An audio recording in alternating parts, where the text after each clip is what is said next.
예, 믿는 게 특기가 되게 하라. 믿는 게 특기가 되게 하라라는 제목으로 하나님 말씀 증거하도록 하겠습니다. 신앙생활하면서 가장 중요한 게 뭐냐? 뭐 인내겠죠. 그래서 구약 단어로 믿음이 뭐냐 그러면 에무나인데 그게 버틴다, 견딘다 그런 뜻입니다. 그러니까 인내죠. 그러니까 하나님 백성들은 인내해야 된다는 것입니다. 그 왜 그렇겠습니까? 하나님께서 우리에게 은사를 주시고 하나님의 사명을 이루게 하시는데 하나님의 뜻과 우리 뜻이 다르죠. 그 뜻도 다르고 방법도 다르고 제일 중요한 건 시간이 달라요. 하나님의 타이밍과 우리의 타이밍이 달라요. 그러면 우리는 대개 어떻게 행동하죠? 내 타이밍 갖고 행동을 하잖아요. 그죠? 그러니까 아브라함 같으면 뭐 10년 정도 기다리면 된다. 그래서 자기 타이밍. 뭐 되게 그래요. 뭐 자기가 정해놔요. 그래서 인간의 수명이 있으니까 뭐 30대, 40세 뭐 이렇게 10단위로 변화될 때 막 감정의 변동이 되게 크잖아요. 그거는 뭐 하나님 앞에서는 별로 의미가 없는 건데 자기 혼자 생각하는 거죠. 그래서 인내가 필요한 이유가 뭐냐면 하나님의 타이밍에 맞출 수 있는 사람은 인내밖에 없어요.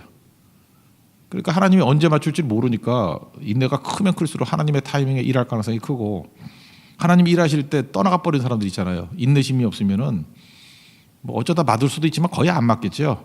그러니까 맨날 방황만 하는 거죠. 그래서 인내는 뭐냐면 내가 시간을 모르니까 그냥 하나님의 타이밍에 일할 때까지 기다린다. 그게 인내라는 것입니다.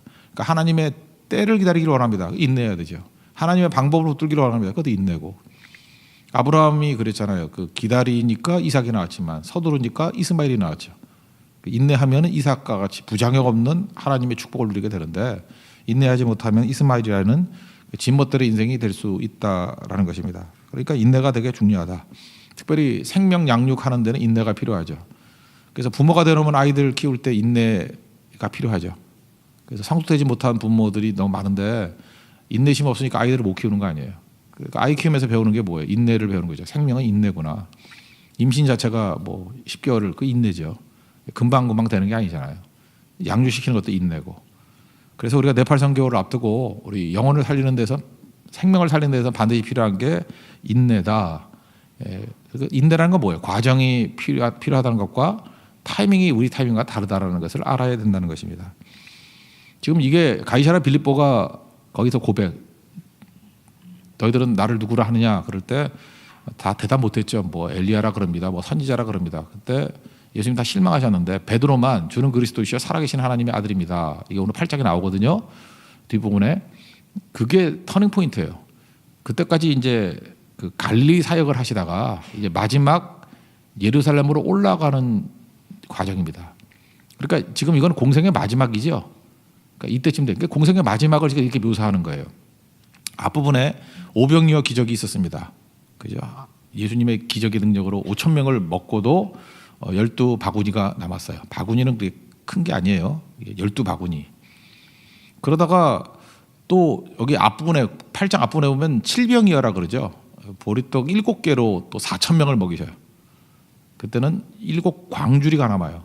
그럼 12과 7이니까 작다고 생각하는데 광주리는 더 커요. 그래서 남은 게 더 많이 남았다고 얘기를 합니다. 7광주리가 더 많아요. 그래서 12바구니, 7광주리. 이게 다른 단어예요. 더 큰 거. 그러면 이제 똑같은 거 반복을 했잖아요. 이렇게 반복을 했으면은 이제는 감을 잡아야죠. 근데 예수님이 이제 말씀을 하시다가 뭐 바리새인의 누룩과 헤롯의 누룩을 조심하라. 그들의 가르침이거든요. 외식된 가르침. 근데 그랬더니 제자들이 이 멍청한 놈들이 뭐라 그래요? 우리가 떡을 안 갖고 와서 그렇구나라고 할 때 예수님이 좀 화를 내시는 장면이에요. 이제 일주일밖에 안 남았는데 이제 갈릴리 사역 마치고 이제 예루살렘 가야 되는데 공생의 마지막 순간에도 제자들이 깨달아요, 못 깨달아요? 못 깨닫잖아요. 그래서 너희들이 이렇게 둔하냐, 둔감하냐, 언제 깨달을래? 하는 장면이 오늘 본문 장면이에요. 그러니까 3년 반 동안 가르쳐도 말귀 못 알아듣고 있더라는 거예요. 이 멍청한 애들. 심지어 부활하시고 난 다음에도요. 예수님이 40일 동안 특강했습니다. 하나님 나라 특강. 아침부터 저녁까지 했던 것 같아요. 여러분들에게 다 모아놓고 40일 동안 얘기해 주면은 알아들어야죠. 예수님 그 귀한 시간에 부활하고 난 다음에 부활의 몸으로 40일 동안 가르쳤다니까 하나님 나라를 사도행전 1장에 나와요. 그러고 난 다음에 제자들이 한다는 소리가 뭐예요? 이스라엘을 회복하시면 이때니까 이따 소리 하잖아요. 그래서 실망하지 않아요? 40일 가르쳤는데 3년만 가르치고 또 부활해서 40일 가르쳤는데. 그래서 예수님이 어떻게 보면 우리는 암성구조로 되게 중요하게 여기지만 예수님이 어떻게 보면 푸념이에요. 오직 성령이 너에게 임하시면 너희가 권능을 받고 예루살렘과 온 유대와 사마리아 땅끝까지 내 증인이 되리라. 이게 막 예수님이 기뻐가지고 막 비전으로 준 게 아니라 한심하다 이놈들아. 나는 끝이다. 성령께 맡길게. 그러고 가시는 말씀이에요. 내가 해도 안 되는 건 아니네들. 역시 오순절 이후에 성령이 오시면 네가 권능 받고 그 다음에 깨닫고 그거 해. 그러고 가신 얘기예요. 사실 분위기를 볼 때. 그러니까 제자들은 계속해서 둔감하다라는 거예요. 그래서 첫 번째 메시지가 뭐예요? 반복해야 된다는 거예요. 변화되지 않는 사람이 있다 할지라도 반복하면서 기다려야 된다는 거예요. 성경할 때도 마찬가지예요. 첫 술에 배부르지 않습니다. 그죠? 그래서 뭐 처음부터 만족함을 얻으려고 그러면 안 되고 제자들도 이랬잖아요. 계속해서 가르치고 또 가르치고 계속 그래야 된다는 거예요. 이게 지금 마지막 사역이라는 걸 알 수 있는 게 뭐냐면 여러분 그 갈릴리 호수가 있죠. 갈릴리 호수가 있고 요단강이 쭉 내려오면 마지막 사해까지 있는 거. 그래서 이스라엘은 호수가 두 개가 있잖아요. 큰 호수. 이 갈릴리 호수는 폭이 12km 그리고 길이가 21km예요. 그러니까 바다 같겠죠. 잘 감이 안 오시면은 한강에 한강대교 있잖아요. 여기 마포대교. 거기가 1km예요. 근데 다리는 1.5km예요. 이렇게 강물 바깥에도 좀 놔야 되니까. 그러니까 한강 넓은 데가 1km예요. 근데 여러분 외국에 가보시면 알겠지만 뭐 메콩강 정도나 한강 크기일까요? 엄청 큰 강이에요. 한강이. 이렇게 1km나 되는 강이 없어요. 강이 다 작거든요. 메콩강 정도가 이렇게 그 정도 될까? 그다 하리 쪽이나. 굉장히 큰 강이라고요. 근데 그거의 12배예요. 그러니까 이건 뭐 바다라 그랬죠. 갈릴리 바다라 그랬던 이유를 아시겠죠. 그 폭이 12km라니까요. 엄청나다. 갈릴리. 갈릴리 북쪽에 북서쪽에 있는 도시가 예수님이 주로 사역하셨던 가버나움. 갈릴리 호수가 있으면은 북서쪽. 그림으로 볼 때 북서쪽. 거기가 가버나움. 북동쪽 거기가 베세다예요. 그러니까 베세다는 그러니까 요르단 쪽이겠죠. 이 베세다. 베세다에는 누가 많이 살았냐면 예수님의 제자들이 많이 살았어요. 그래서 베드로, 뭐 요한, 뭐 야고보, 뭐 이런 사람들이 그 베세다 출신이에요. 베세다 어부들. 그러니까 어부들은 다 베세다 출신들이에요. 그래서 예수님은 주로 사역은 가버나움에서 하셨어요. 북서쪽. 그러니까 예수님 순서가 어떻게 되냐면 가버나움에서 말씀하시고 그 갈릴리 호수 꼭대기쯤에 헐몬산이라 그러는 변화산이 있어요. 변화산에 올라가셨다가 이제 베세다로 내려오시고 여기 보면 맹인 고치는 게 나오죠. 그리고 한 번 정도만 예수님이 사마리아로 지나갔지 사마리아를 안 지나가요. 이 유대인들은 평상시에 다니는 동쪽으로 돌아가지고 예루살렘 가시는 거예요. 예수님 마지막 사역이에요. 그러니까 가버나움을 끝내고 이제 변화산 갔다가 베세다 마지막 사역으로 이제 끝이에요. 이제 갈릴리 끝이라고. 그리고 이제 예루살렘에 가시는 거예요. 참고로 구약 성경에는 갈릴리란 말이 없죠. 구약 성경에는 그 갈릴리를 뭐라고 표현했냐면 그 모양이 하프 모양이래요. 이렇게 하프 모양 치는 거 있죠. 다윗이 치는 거. 하프 모양이라 그래서 하프를 긴네롯 또는 긴네렛 그러거든요. 그래서 구약에는 갈릴리란 말이 없고 긴네롯 호수 또는 긴네렛이라고 돼 있어요. 긴네렛 그 뜻이 하프란 뜻이거든요. 그래서 하프 호수로 간다 그런데 긴네롯, 긴네렛 뭐 어떤 성경에는 긴네롯이라고 돼 있기도 하고 쳐보세요. 인터넷에서 쳐보면은 그 긴네롯, 긴네렛이 갈릴리 호수예요. 그러니까 그 호수의 중심으로 이렇게 사역을 한 거죠. 예수님 마지막 사역이라는 것입니다. 예수님 여기서 보세요. 이게 변화되지 않잖아요. 제자들이 얼마나 맨날 잊어버리는지 그 누룩 조심하라 그랬더니 뭐 떡 얘기하니까 예수님이 답답해가지고 이렇게도 말귀를 못 알아듣냐, 난 놓고 기억자도 모르느냐 그러면서 예수님이 탄식하시죠. 17절 너희가 어찌 떡이 없으므로 수군거리냐 아직도 알지 못하며 깨닫지 못하느냐 너희 마음이 둔하냐. 그죠? 18절 너희가 눈이 있어도 보지 못하며 귀가 있어도 듣지 못하고 또 기억하지 못하느냐. 그리고 오병이어기적 얘기하죠. 떡 5개로 5,000명 먹이고 몇 조각 남았어요? 12. 그 다음에 이 앞부분에 나오죠. 7개 가지고 7병이라 그러는데 4,000명 보이고 얼마 남았느냐? 남긴 더 많이 남았어요. 사람이 적게 받는지 더 많이 남았어. 광줄이 더 큰 거거든요. 광줄이 7 거두었습니다.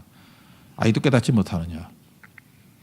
오늘 예수님의 공생의 마지막 사역에서 우리에게 이 말씀을 주시는 건 뭐냐면 하나님 말씀은 계속 반복해서 전하고 또 전해야 된다라는 것입니다.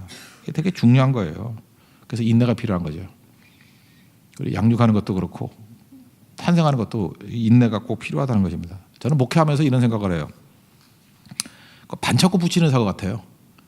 그 근원적인 수술을 하는 것 같지 않고 반창고 이렇게 뭐 아프면은 이렇게 반창고 붙여주잖아요. 데일밴드 붙여놓으면은 또 일주일 지나면 또 떨어져가지고 똑같은 거예요. 그래서 참 지겨워요. 특별히 그 상태 안 좋은 애들 보면 그냥 목회가 지겨워요. 그냥 또 했던 일 또 하고 또 하고 기질 보면 다 뻔히 보이거든요. 저 사람 또 저러다가 또 넘어지고 또 넘어지고. 그거 언제까지 해야 되느냐? 죽을 때까지 해야죠. 그게 사역이에요. 사역할 때는 뭐 언제 변화되느냐 이런 거 생각하면은 초조해서 안 돼요. 주님이 맡기신 일이니까 그냥 이게 내 사명이다 하고 그러니까 변화 안 된다고 생각하고 계속 하는 게 중요한 겁니다. 그럼 변화돼요. 제 노하우거든요. 머리카락이 하수구를 막는다. 이거 상상이 돼요?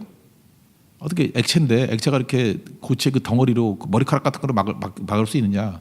아마 경험을 안 해본 사람에게 머리카락 떨어져가지고 그것도 한 올씩 하나씩 떨어져가지고 하수구를 막는다라고 믿을 사람 아무도 없을 거예요. 근데 1년에 한 번씩 뭐 종종 막혀요, 안 막혀요? 막히잖아요. 머리카락으로도 하수구를 막아요. 그게 양육할 때 하나님 백성들이 가져야 될 생각이라는 것입니다. 그러니까 잊어버리는 거예요. 그러니까 언제 막히나 쳐다보면 절대 안 막혀요.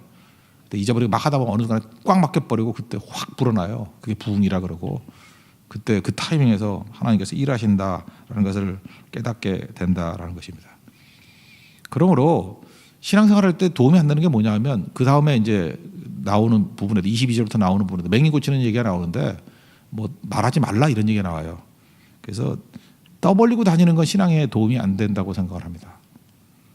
비밀을 유지하고 살아가는 게 되게 중요하다는 거예요. 우리도 이제 간증을 하는데 간증에서는요 그 자기가 느낀 점만 딱딱 얘기하면 돼요. 간증 너무 그 잘못하면 부풀려지고 과장하게 되어 있습니다. 그래서 저는 웬만하면 그냥 초신자 정도로만 이렇게 얘기를 하지 너무 이게 말 잘하는 사람 시킬 마음이 없어요. 저 이제까지 연예인들도 교인 되게 많았거든요. 근데 제가 연예인 이렇게 내세우는 거 별로 안 좋아했어요. 딱 한 번 그 가수 조모 형제를 한번 세웠던 적이 있는데 그것도 실패했어요. 뭐 성공이라는 생각은 안 듭니다. 나머지는 안 했었는데 이유가 뭐냐 하면은 그 연예인 세우는 거 되게 위험해요. 뭐 거기서 대단한 얘기를 한다 부풀려가지고 그러다가 나중에 신문 보면 또 넘어진 얘기 나오고 그게 뭐예요? 이미지로 일하는 사람들 특별히 이렇게 좀 과장이 많거든요. 그러니까 우리 간증할 때 얼마나 하나님이 일하셨냐 그것만 딱 얘기해야 되고 될 수 있으면 비밀 지키는 게 좋아요. 남녀지간에 교제할 때도 그 동네방네 떠들고 다니면 그 바보 아닙니까? 푼수 아닙니까? 두 사람만의 비밀이 있어야죠. 우리 찬송가도 있죠. 422장인가요? 우리 서로 나눈 그 기쁨을 알 사람이 없도다. 예수님과 나와 나눴던 기쁨이 있죠. 예수님과 나와 나눴던 기쁨을 다른 사람이 모른다는 거예요. 알 사람이 없도다. 그래서 이건 그리스도의 비밀이에요. 그런 비밀이 있는 사람이 능력이 있는 거죠. 두 사람 친한 게 뭐예요? 두 사람만이 알고 있는 비밀이 많으면 많을수록 친해지는 거 아니에요? 근데 그 바보들 그 비밀을 막 떠들고 다니면 어떡해요? 그럼 배신감 느끼는 거죠. 저 아무것도 아니라고. 여러분들 오늘도 예수님과 여러분 사이에 비밀을 많이 쌓아가는 우리 하나님의 종 되기를 바랍니다. 그래서 주님과의 그 자기만 아는 비밀이 있어요. 그래서 기다려주는 거예요. 우리는 뭐 빨리빨리 변화되는 걸 되게 원하잖아요. 그 예를 들어서 사도행전 9장에 보면은 다메섹 도상에서 사울이 눈이 멀었어요. 그럼 우리 같으면 아나니아를 보내가지고 그냥 그날 저녁에 눈을 딱 띄워줬으면 좋겠잖아요. 근데 3일 동안 눈 못 떴어요. 3일 동안 무슨 생각을 했을까요? 내가 지금 뭐 살아계신 예수님 만나긴 만났는데 나 평생 눈 멀었구나. 이게 기쁨인가 아닌가. 그렇지 내가 예수님 만났으니까 핍박자에서 이제 구원받았으니까 이게 얼마나 감사한 일이야. 뭐 3일 동안 별 생각 다 하지 않았겠어요? 그 과정이 필요한 거라고요. 그러고 난 다음에 변화가 되는 겁니다. 우리 그 다음에 22절부터 나오는 그 맹인 2차례에 걸쳐서 고쳐주는 거 아시죠? 한번 안수기도 했더니 뭐가 보이느냐 그랬더니 뭐 사람 같은 게 걸어다니는 게 보입니다. 나무 같은 게 보입니다. 한 번 더 안수기도 했더니 뭐라 그래요? 이제 확실히 보인다 그러죠. 예수님께서 왜 그렇게 하셨을까요? 인생에 완전한 게 없어요. 우리 보통 그러죠. 뭐 완치됐냐고. 병 났을 때 완치 자꾸만 그래요. 완치. 근데 완벽주의자들이 문제라고요. 세상에 완치가 어디 있어요? 여러분 몸 가운데 완벽한 건강이 있습니까?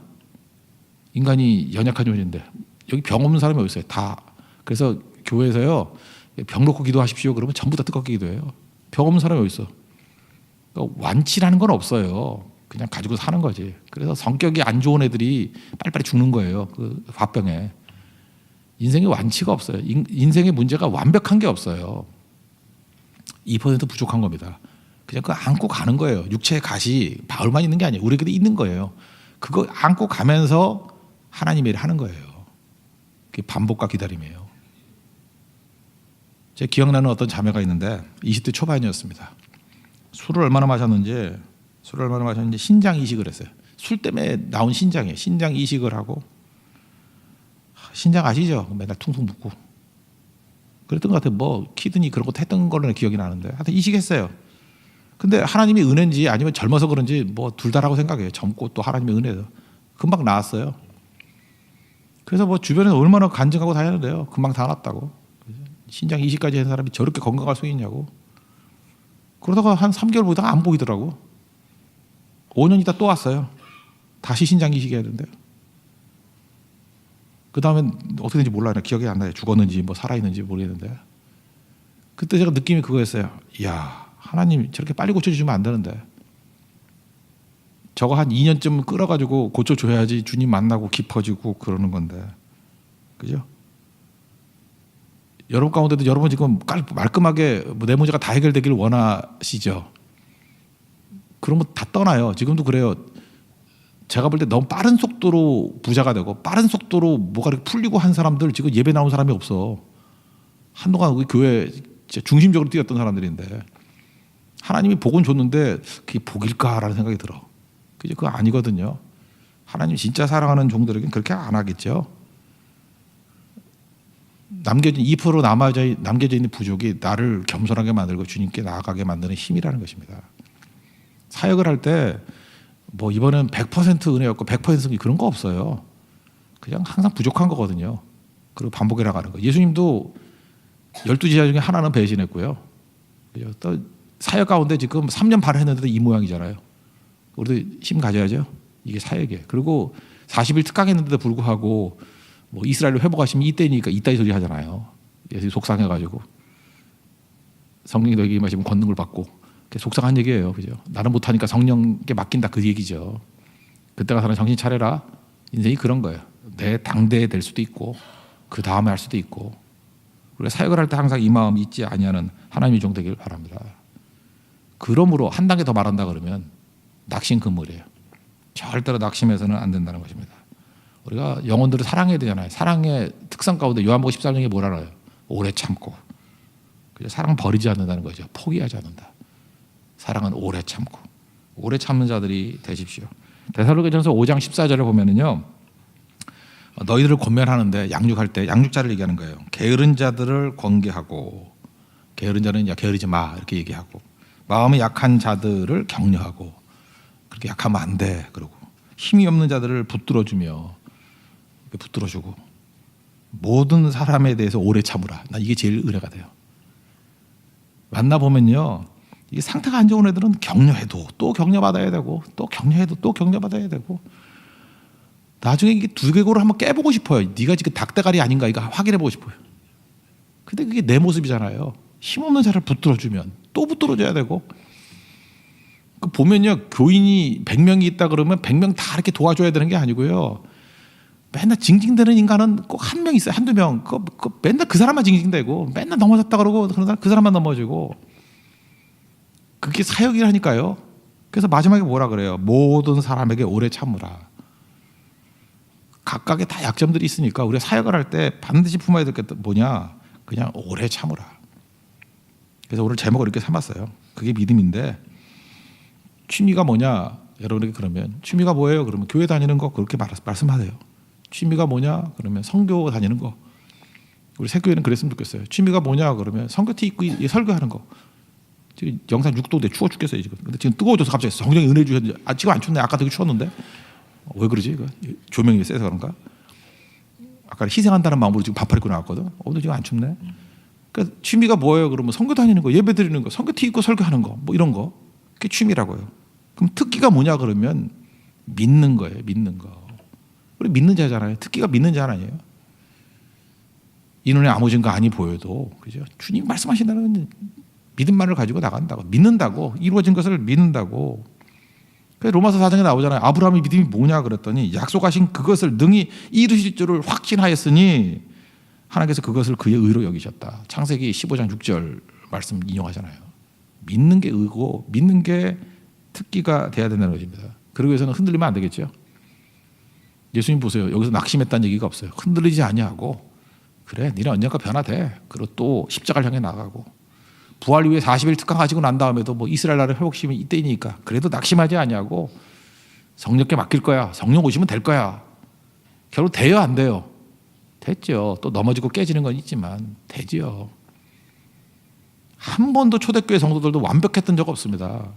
언제 베드로가 언제 완벽했으며 바울이 언제 완벽했어요? 또 뭐 바나바하고 싸우잖아. 또 나중에 보면 누가 완벽해? 마가도 뭐 도망쳤다가 다시 돌아오고 다 그래요 우리가. 그 믿음은 그래도 결코 포기하지 않냐고 주님 붙들고 나가는 것입니다. 그래서 여러분 아무리 실망적인 상황이라 할지라도 더 열심을 내십시오. 그리고 절망하지 마십시오. 그게 믿음이에요. 왜냐? 우리 특기가 믿음이니까. 결코 믿음 없는 소리 하지 말고 믿음 저버리거나 흔들리지 않는 우리 하나님의 거룩한 종 되기를 축원합니다. 예. 자리에서 일어나겠습니다. 우리 어려운 일 당할 때 그거 찬양하죠. 족한 은혜 주신다. 족한 은혜가 뭐죠? 이길 수 있는 은혜. 하나님께서 우리에게 은혜 사라진 적이 없어요. 2% 부족해도 완치되지 않아도 그게 은혜. 족한 은혜 주신다고. 우리에게 만족한 은혜, 충분한 은혜 주십니다. 384장 찬송하겠습니다.